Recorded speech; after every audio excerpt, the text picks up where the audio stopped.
श्री स्वामी समर्थ. नमस्कार मंडळी, स्वागत आहे तुमचे माझ्या यूट्यूब चॅनलवरती.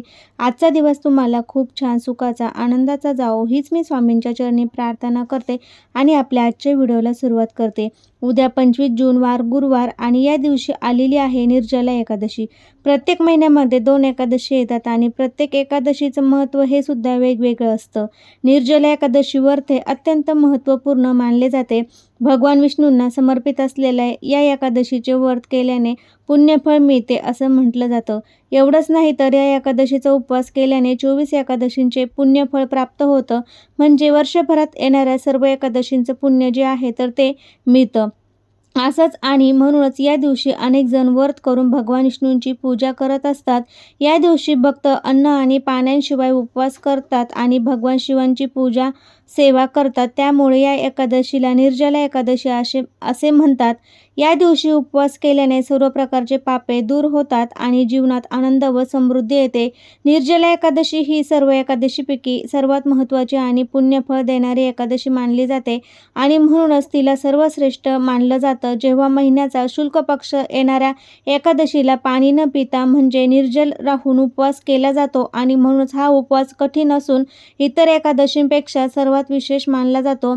या एकादशीचा प्रारंभ बुधवारी 24 जून रोजी संध्याकाळी 6:13 सुरू होणार आहे आणि गुरुवार 25 जूनला रात्री 8:10 संपणार आहे. उद्याई तिथीनुसार 25 जून 2026 वार गुरुवार या दिवशी निर्जला एकादशीचं व्रत केलं जाणार आहे. धार्मिक दृष्टीने हा दिवस अत्यंत महत्त्वाचा आणि शुभ असल्यामुळे या दिवशी काही खास प्रभावी उपाय आणि सेवासुद्धा केल्या जातात. आजच्या व्हिडिओमध्ये मी तुम्हाला एक अतिशय प्रभावी असा उपाय सांगणार आहे. उद्या निर्जला एकादशीला तुम्ही उपवास नाही केला तरी चालेल, पण तुळशी जवळ ठेवा ही एक वस्तू. फक्त 24 तासात घरात चहूबाजूने पैसे येईल, कर्ज फिटेल, 7 पिढ्यांचे दारिद्र्य नष्ट होईल, घराची, मुलाची, पतीची अगदी भरभरून प्रगती होईल, घरात पैसा येणार, सर्व मार्ग हे मोकळे होतील. तसेच या निर्जला एकादशीचं पुण्यफळ देखील प्राप्त होईल. तर अशी कोणती वस्तू जी आहे तर तुळशीपाशी ठेवायची आहे, हा उपाय कसा करायचा आहे याबद्दलची संपूर्ण माहिती आपण आजच्या व्हिडिओमध्ये बघणार आहोत. त्यासोबत तुम्ही हा व्हिडिओ तुमच्या मित्रपरिवारामध्ये शेअर करायला विसरू नका. व्हिडिओ स्किप न करता शेवटपर्यंत नक्की बघा. चॅनलवरती नवीन असाल तर नक्की चॅनलला सबस्क्राईब करा आणि असेच नवनवीन माहितीपूर्ण व्हिडिओ पाहण्यासाठी बेल आयकॉन देखील प्रेस करा. तर निर्जला एकादशी म्हणजे आपल्याला या दिवशी भगवान विष्णू, भगवान वासुदेव यांची सेवा करायची असते. ओम नमो भगवते वासुदेवाय नमः या मंत्राचा जप देखील आपल्याला करायचा आहे. त्याचप्रमाणे या एकादशीला निर्जला एकादशी असं म्हणतात. या दिवशी निरंकार उपवास करणे तर सर्व एकादशींचं फळ हे आपल्याला मिळत असतं. त्यामुळे उद्या प्रत्येकाने हा उपाय करण्याचा जास्तीत जास्त प्रयत्न करायचा आहे. जर तुम्हाला सकाळी 9:30 वाजेपर्यंत हा उपाय करणं शक्य झाला नाही तर मग संध्याकाळी 6 वाजेपासून ते 9:30 वाजेपर्यंत तुम्ही हा उपाय करू शकता.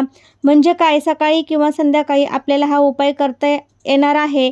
सकाळी करणं जमलं नाही तर तुम्ही हा उपाय संध्याकाळी केला तरी चालेल. 9:30ला जमला नाही तर 10 वाजेपर्यंत सकाळी करा किंवा संध्याकाळी तिने सांजेला लक्ष्मी येण्याच्या वेळेत त्यावेळी तुम्ही आपल्या घरामध्ये लक्ष्मी येत असते आणि तुळशीला सुद्धा लक्ष्मीचे प्रतीक मानलं जातं, म्हणून आपल्याला हा उपाय त्या वेळेमध्ये करायचा आहे. उद्याची जी निर्जला एकादशी आलेली आहे ना ती 3 वर्षातील सर्वात मोठी एकादशी मानली जाते. ज्याप्रमाणे आषाढी कार्तिकी एकादशीचं महत्त्व आहे ना, तेवढंच महत्त्व किंवा त्यापेक्षा जास्त महत्त्व या निर्जला एकादशीला दिले जाते. या दिवशी वर्षातील सर्वात मोठा योग म्हणजे राजयोग जो आहे तर तो सुद्धा जुळून आल्यामुळे या दिवसाचं धार्मिक महत्त्व आहे तर ते सुद्धा वाढलेलं आहे. आता राजयोग हा कसा निर्माण झाला आहे? गुरुवार आहे. गुरुवार हा भगवान श्री हरिविष्णू यांना समर्पित असणारा दिवस आहे आणि या एकादशी सुद्धा त्याच समर्पित आहे. त्यामुळे हे दोन्ही योग एकत्र जुळून आल्यामुळे या दिवसाचं महत्त्व जे आहे तर ते वाढलेलं आहे आणि म्हणूनच या योगावरती आपण हा उपाय जर आपल्या घरामध्ये केला तर त्या उपायाचं आपल्याला खूप अधिक पटीने फळ जे आहे तर ते प्राप्त होते. एकादशीच्या दिवशी तुळशीला अनन्यसाधारण महत्त्व दिले जाते, कारण एकादशी व्रत किंवा भगवान श्री विष्णूंची पूजा ही तुळशीशिवाय पूर्ण होत नाही. जर आपण एकादशीच्या दिवशी भगवान श्री हरी विष्णू किंवा विठ्ठलाची पूजा केली आणि त्यांना जर तुळशीपत्र अर्पण केलं नाही तर ती पूजासुद्धा पूर्ण होत नाही. म्हणून या दिवशी तुळशीचा खूप मोठा धार्मिक महत्त्व आहे. ज्योतिषशास्त्रात जो व्यक्ती फक्त भगवान आपल्याला विष्णूंना एक तुळशीपत्र अर्पण करतो, त्या व्यक्तीच्या सर्व इच्छा मनोकामना त्या त्वरित पूर्ण होतात. इतकं महत्त्व या तुळशीला दिलं जातं. तुळशीला साक्षात धनाची देवी माता लक्ष्मीचं रूप मानलं जातं. ज्या घरामध्ये तुळस असते ते घर अतिशय पवित्र मानले जाते. त्या घरात कोणत्याही नकारात्मक अलक्ष्मी दारिद्र्य ही कधीच प्रवेश करत नाही. सर्व वाईट गोष्टी नकारात्मकता तुळस ही त्या घरापासून दूर ठेवते. त्या घरामध्ये देवी लक्ष्मी अखंड स्वरूपात वास करते. आता आपल्याला घरामध्ये तुळस लावली आणि लगेच आपल्या घरामध्ये माता लक्ष्मी प्रसन्न होते का? नाही, कारण त्या तुळशीची पूजा करणे सुद्धा तेवढंच महत्त्वाचं असतं. जेव्हा आपण तुळशीची पूजा करतो तेव्हा आपल्या घरामध्ये सकारात्मक ऊर्जा आहे तर ती निर्माण होत असते. देवी लक्ष्मी आपल्या घरामध्ये अखंड स्वरूपात वास करते आणि म्हणूनच उद्या प्रत्येकाने हा जो उपाय मी तुम्हाला सांगणार आहे तो नक्कीच करायचा आहे. आता हा उपाय कसा करायचा आहे? जर तुमच्या घरामध्ये पैशाच्या अडचणी येत असतील, घरामध्ये पैसा टिकत नाही, सतत तुमच्या घराकडे पैसे घेण्याची वेळ येते किंवा घरामध्ये सतत पैशाच्या येणाऱ्या अडचणी, सर्व मार्ग हे बंद झालेले असतील, जिथे तुम्ही 5 रुपये कमवता तिथे 100 रुपये खर्च होतात, अशा अनेक अडचणी जर घरामध्ये येत असेल तर तुम्हाला हा उपाय जो आहे तर तो करायचा आहे. तसेच हा उपाय केल्याने मनातील सर्व इच्छा मनोकामना सुद्धा पूर्ण होतात. रखडलेली कामे ही पूर्ण होतात आणि प्रत्येक कामात यश मिळते. तसेच भगवान श्री विष्णू आणि माता लक्ष्मी यांचा आशीर्वाद जो आहे तो सुद्धा प्राप्त होतो. उपाय करण्यासाठी उद्या गुरुवारी सकाळी लवकर उठायचं आहे, स्वच्छ स्नान करायचं आहे. आंघोळ करताना आंघोळीच्या पाण्यामध्ये थोडीशी हळद आणि गंगाजल टाकून स्नान करायचं आहे. त्यानंतर आपल्याला देवघरातील देवांची विधिवत पूजा अर्चा करून घ्यायची आहे. भगवान श्री विष्णूंची मूर्ती असेल तर मूर्तीवरती अभिषेक करा. फोटो असेल तर फोटो स्वच्छ पुसून काढा. त्याला पिवळी फुले, पिवळ्या रंगाचे नैवेद्य अर्पण करायचा आहे आणि त्याबरोबर तुमच्या उद्याच्या दिवशी तुळशीच्या मंजुळा ज्या असतात तर त्यासुद्धा मंजुळासुद्धा आपल्याला अर्पण करायच्या आहे. भगवान विष्णूंना अर्पण करायचे आहे. फोटो असेल तर फोटोला सुद्धा अर्पण करा. मूर्ती नसेल ते बाळकृष्णाची मूर्ती ही आपल्या प्रत्येकाच्या घरामध्ये असते तर त्याला तुम्ही हा मंजुळा अर्पण केला तरी सुद्धा चालेल. देवघरामध्ये छान तुपाचा तेलाचा दिवा लावून घ्यायचा आहे. धूपदीप अगरबत्ती लावून घरातील वातावरण हे प्रसन्न करायचं आहे आणि त्यानंतर तुम्हाला हा उपाय करायचा आहे. उपाय करण्यासाठी तुम्हाला एक मातीची पंती घ्यायची आहे. ती चांगली घ्यायची आहे. कुठे तुटलेली फुटलेली अशी घेऊ नका, कारण आपण उपाय किंवा सेवा करतो, अखंड वस्तू वापरायच्या असतात तर आपल्याला तुटलेली फुटलेली वस्तू वापरायची नसते. तर चांगली पंती आपल्याला जी आहे तर ती घ्यायची आहे आणि ती पंती नसेल तर इतर कोणत्याही धातूचा दिवा घेतला तरी चालेल. त्या दिव्यामध्ये आपल्याला शुद्ध गाईचं तूप घालायचं आहे आणि फुलवात असेल ना तर ती सुद्धा दिव्यामध्ये घालायची आहे. यानंतर एक प्लेट घ्यायची आहे. प्लेटमध्ये थोडीशी चणा डाळ ठेवायची आहे आणि त्या चणा डाळीवरती हा दिवा तुम्हाला ठेवायचा आहे आणि ती फुलवात तुम्ही दिव्यामध्ये घालणार आहात. जिथे आपण ती वात प्रज्वलित करणार आहोत ना तिथे थोडंसं हळद कुंकू घालून ती वात आपल्याला लाल पिवळी करायची आहे आणि त्या दिव्यामध्ये लावायची आहे. यानंतर एक ताट घ्यायचं आहे. ताटामध्ये हा दिवा तुम्हाला ठेवायचा आहे. त्यासोबत हळद कुंकू, अक्षदा, एक केळीसुद्धा ठेवायची आहे. एक लाल पिवळ्या रंगाचा जो कलवा असतो, धागा असेल तर तो सुद्धा तुम्हाला घ्यायचा आहे. हा लाल पिवळ्या रंगाचा कलव्याचा धागा म्हणजे हा मौलीचा धागा, जिथे कुठे पूजा साहित्याचं दुकान आहे तिथे सहज तुम्हाला मिळेल. त्याला रक्षासूत्रसुद्धा म्हटलं जातं तर ते तुम्हाला घ्यायचं आहे. आणि जर तुमच्याकडे नसेल तर पांढरा धागा तुम्हाला लाल पिवळा करून घ्यायचा आहे. हळद बुडवायची आहे आणि तो लाल आपल्याला पिवळा धागा घ्यायचा आहे. धाग्याला 7 गाठणी मारायच्या आहे आणि रक्षासूत्राचा धागा असेल तर त्याला सुद्धा 7 गाठणी तुम्हाला मारायच्या आहे.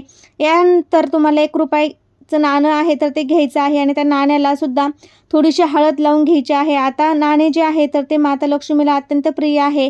माता लक्ष्मीला तुम्ही कोणताही फोटो किंवा मूर्ती पाहिली असेल तर लक्ष्मीच्या हातात नेहमी नाणे म्हणजे शिक्के पडताना दिसतात. म्हणून आपल्याला हा उपाय करण्यासाठी 1 रुपयाचं नाणं घ्यायचं आहे. आजूबाजूला थोडंसं पाणी शिंपडायचं आहे आणि एक स्वच्छ कपडा घेऊन तिथे आपल्याला पुसून काढायचं आहे. यानंतर तिथे हा दिवा लावून तुम्हाला प्रज्वलित करायचा आहे. दिवा प्रज्वलित केला की दिव्याला हळदी कुंकू, अक्षदा, फुल अर्पण करायचं आहे. यानंतर धूपदीप अगरबत्ती आहे तर ती सुद्धा तुम्हाला वाळून घ्यायची आहे आणि यानंतर तुळशीला 11 प्रदक्षिणा घालायची आहे. प्रदक्षिणा करत असताना ओम नमो भगवते वासुदेवाय नमः या मंत्राचा आपल्याला जप करायचा आहे. त्यानंतर तुळशीपाशी तुम्हाला मांडी घालून बसायचा आहे. जो लाल पिवळ्या रंगाचा धागा कलवा घेतलेला आहे तर तो तुम्हाला तुळशीच्या मुळापाशी ठेवायचा आहे आणि जे काही 1 रुपयाचं नाणं आहे तर ते आपल्याला उजव्या हातामध्ये घेऊन 3 वेळा महालक्ष्मी अष्टकं पठण करायचं आहे आणि तुळशीच्या मातीमध्ये जे मूळ असतं तर तिथे मातीमध्ये मुळापाशी तुम्हाला जे गाडून ठेवायचं आहे, दाबून ठेवायचं आहे आणि त्यानंतर दोन्ही हात जोडून आपल्याला माता लक्ष्मी आणि भगवान श्री हरी विष्णू यांना नमस्कार करायचा आहे आणि तेथेच बसून तुम्हाला ओम नमो भगवते वासुदेवाय नमः 108 वेळा या मंत्राचा जप करायचा आहे. 1 वेळा श्री सूक्ताचं पठण करायचं आहे आणि 2 हात जोडून तुम्हाला घरातील आर्थिक समस्या दूर होण्यासाठी, मनातील इच्छा पूर्ण होण्यासाठी, मुलाबाळांच्या प्रगती होण्यासाठी, घरातील दुःख, दारिद्र्य, अडचणी दूर होण्यासाठी, कमी होण्यासाठी मनोभावे प्रार्थना करायची आहे. तर अशा पद्धतीने हा छोटासा उपाय तुम्हाला करायचा आहे. आता हा उपाय तुम्हाला संध्याकाळी करायचा आहे. आता हा दिवा जर तुम्ही सकाळी जर लावला ना, तर संध्याकाळी पुन्हा त्याच दिव्यामध्ये थोडंसं तूप घालून हा दिवा तुम्हाला प्रज्वलित करायचा आहे. आणि दुसऱ्या दिवशी जो दिव्याखाली चणा डाळ असणार आहे ना, त्या डाळीवरती एक गुळाचा खडा ठेवायचा आहे आणि तो चणा डाळ गुळ जो आहे ना, आपल्याला गाईला खाऊ घालायचा आहे. तर असा हा उपाय आपल्याला उद्या करायचा आहे. मासिक धर्म सुतक विटाळ असेल तर तुम्हाला हा उपाय करता येणार नाही. इतर कोणत्याही घरातील व्यक्तीने हा उपाय केला तरी चालेल. कसा वाटला व्हिडिओ ते कमेंटद्वारे नक्की सांगा. तुम्हाला जर व्हिडिओ आवडला असेल तुमच्या मित्रपरिवारामध्ये नक्की शेअर करा. श्री स्वामी समर्थ. धन्यवाद.